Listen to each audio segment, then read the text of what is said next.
So we introduce our first featured reader, which will be Kimberly.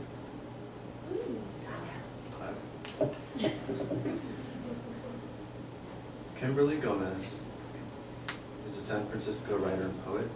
Her work has appeared in Penn Center USA's Only Light Can Do That, Black Fox Literary Magazine, and is forthcoming in Cipactl Journal and Red Light Lit Journal. She's currently an MFA candidate at San Francisco State, where she's working on her first novel and a woman-centered poetry book titled Love Notes to the Bottom. Please welcome Kimberly. Woo!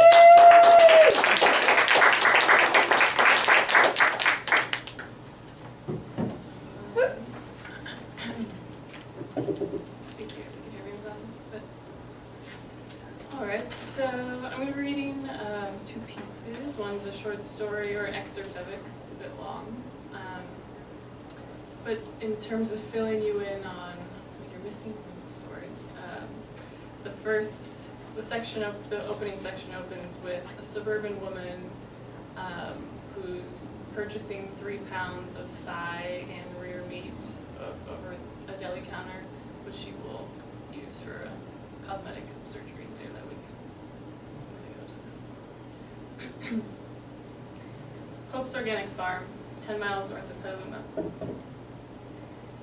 I came here for my children, my 7 and 10-year-olds who just keep growing, just keep knowing there's more out there than what's in front of them.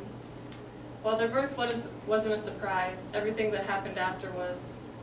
The unexpected loneliness after love passed, too much picking, too much spraying, too much letting poison go from canisters to earth to hands to mouth, too little time to pause and see how we were recreating our own Eden's garden at the hands of the ever-cheering empire of sirs and ma'ams.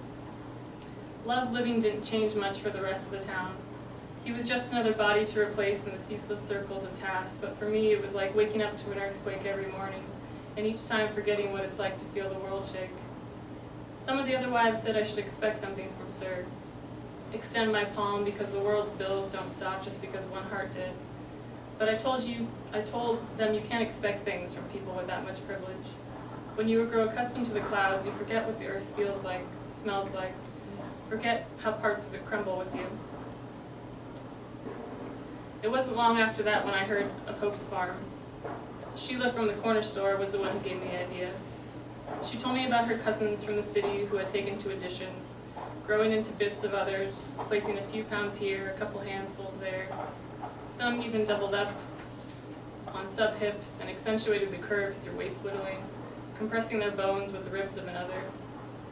Some call it reverse, others additions, but whatever word you prefer, both still zoom the same lens on only one side of the frame. But I try not to get too political about it. I mean, opinions, we all have them, but here there's no need to get riled up over something I can't change. We all know why we're here and no one's proud of it. No one's ever proud of a mother's sacrifice until it proves profit. I figured I've ripped open my body twice for my children. A couple more times shouldn't kill me. Or at least I hope. I'm halfway there.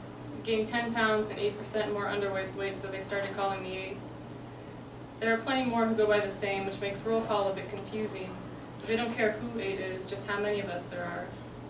You can tell by the way they look at us, sizing us up like pigs, their eyes slowing around our hips. That's why Cecile always looks at the chip tiles when they pass. Cecile, also known as 6, lays in the bunk beside me. Her 10-week program was extended to 11. Things don't look good for her, but I try not to say anything. She's committed to the payout, and that kind of blind drive is pointless to bring down. Poor thing, her body just wasn't meant to pack on weight. When the buzzer rings, we put on our wool sweaters and join the rest of the women on the overgrown field. Atop the shin-high weeds, we stretch, jump, and dip into burpees. It's funny how the body adjusts, how it takes the muscles ripping, stretching, discomfort that becomes so steady you forget what it's like to walk down the hall without feeling your joints jab, like someone's sewn rocks in the seam of your thighs. When I first came, I wanted to collapse after 10, but these days, my legs, my breath, my ability to push beyond has gotten better. I'm not sure if that's actually worse. I used to count the sprints and squats, but I find the numbers drive you crazy, being that how swiftly they shift, depending on who's running the show. So I run along the same line just beside the eastern oak, the one with the gnarled branches outstretched like arms yearning for touch. It makes me think of my little ones, the way they swing open the screen door and sprint into my chest each time I came home, the way their scrawny arms would unfurl like kites caught in the wind. Out here I have enough space to memorize, to know where the roots bulge, the dirt clumps, catch the divots before the feet do. That way, after a while, I can look up, just run and run, tilting towards the sky, hoping its vastness will soak me up, swallow me like a tunnel and take us back to love. Once we've sweat out yesterday, we do what we came to do. Eat. Same meal, every day, always spaghetti. Spaghetti with bacon, spaghetti with spinach, spaghetti with plain spaghetti, spaghetti and meatballs. 4 meals every day, all spaghetti. The meat and greens come from just down the road, hence the local organic label they slap on the package. The fitness regimen keeps us in running range. Coastal women like it better that way, knowing their new additions have been worked and trained to adapt to rigorous strain. They say after 10 weeks, most growing women are ready. Of course, everybody is different, but I hope to do it in 6. Cut off unnecessary nights of feeling my stomach swell like a balloon bound to pop. I always stop myself before it comes up, though. You're only allowed 3 toss-ups before they send you home, and I didn't stuff down all this pride just to walk home with nothing to show. Hope Lane. She wipes the fog mirror with her hand, revealing her blushed body swipe by swipe. Her red eyes hang like blinds sprung open too early. They don't look down, they don't look into, just down at her breasts, small and lounge-like, down at her pouch stomach, which explains the box of pregnancy tests that sits beneath the sink. Trial test confirming it's not a child, just another thing to be insecure about. She knows she's supposed to stand there and smile, stand there and tell herself she's beautiful, stand there and say I love you to the mirror, but she keeps changing the I to you, replicating Dr. King's exercises without retaining any warmth.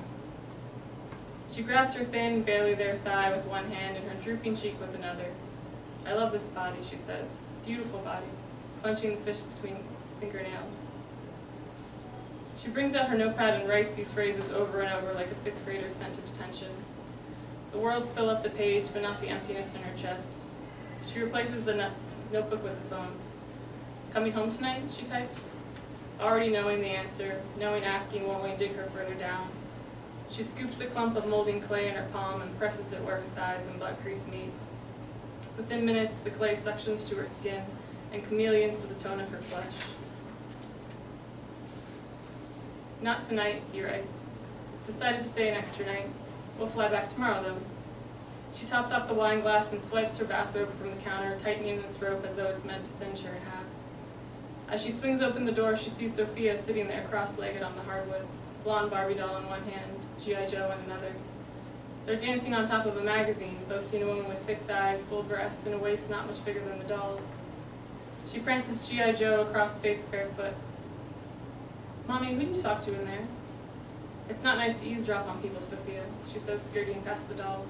Sophia swivels around, facing her mother. What's her name? She doesn't have a name. It's grown-up thing, Sophia. Why don't you go play downstairs for a while? Barbie knows who you're talking to. She says she's seen her. She thinks she's beautiful, she says with a coy smile. Her mother stops mid-step and sighs. Barbie decides who's beautiful, Sophia says, raising the plastic figurine high in the air. I guess she does, doesn't she? Hope Organic Farm. I knew she wasn't ready. I don't know who decided she had enough flesh for 2, but I can tell you right now she didn't, and they knew it. Everybody knows 6s aren't supposed to go under. Everybody knows. It cuts too close to the bone. Too risky. I told Cecile that this morning before they took her.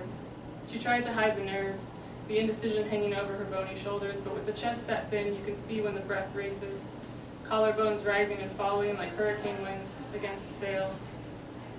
She reached her 11th week and had barely gained another pound.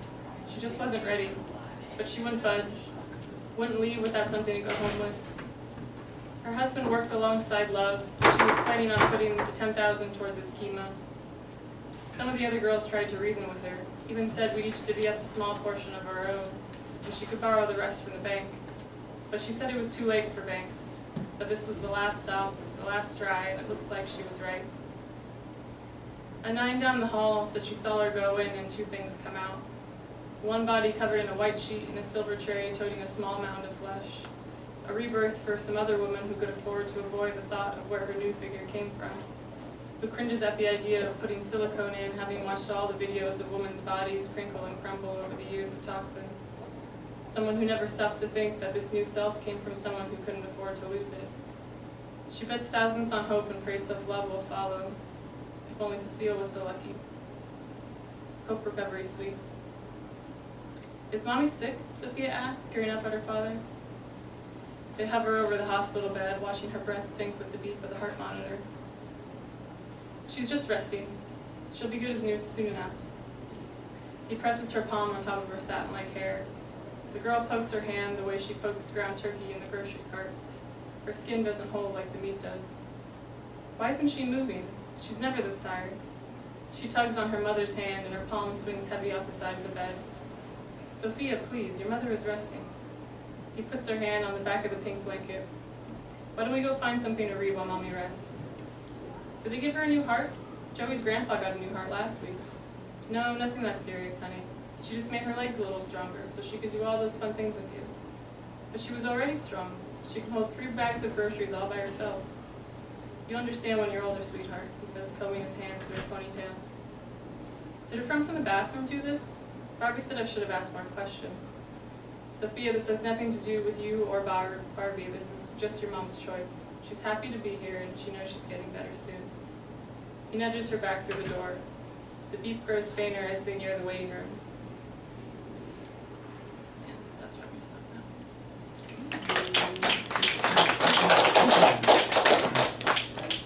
And this is a poem called Rebuilt from Rubble. He's an architect of bodies, viewing messages through speakers, speakers sitting on sidewalks, sitting in bathrooms, sitting under pillows, speakers counting the ways she is not enough, counting the rolls on her belly, the wrinkles on her face, the dreams not yet met. The speakers replace mirror-facing eyes with daggers, blades slicing the body apart until it swims, fits, contorts just right. He is an architect of the body, and he's got hours and hours of ammunition firing through televisions. He's learned to start when they're young and wondering, young and not yet built from bricks thrown at their feet. He learns to break them down by pointing to a crack in the wall, a crack that never existed until it was split by his finger. Cracks that start small and spread like a virus, living between walls, spreading and spreading until she finds a way to extract the source. He is an architect of the body until she grows up to see his blueprints were all wrong, until she rebuilds her monuments with kisses to the wrists, with love notes to her belly, with gospels to food. He is an architect of bodies, and she is a bulldozer to walls, not beams for her, for scales that can't measure her, for words that won't shame her. She tears down his scaffolding and paints her way back up as 12 to 22-year-olds watch her break down cities built upon myths of less than. They watch her sing her way to sunrise, painting love notes on her body, painting love notes on the mirror, painting love notes on the sidewalk, so every time the young girl looks down in doubt, she's picked back up with words of worth.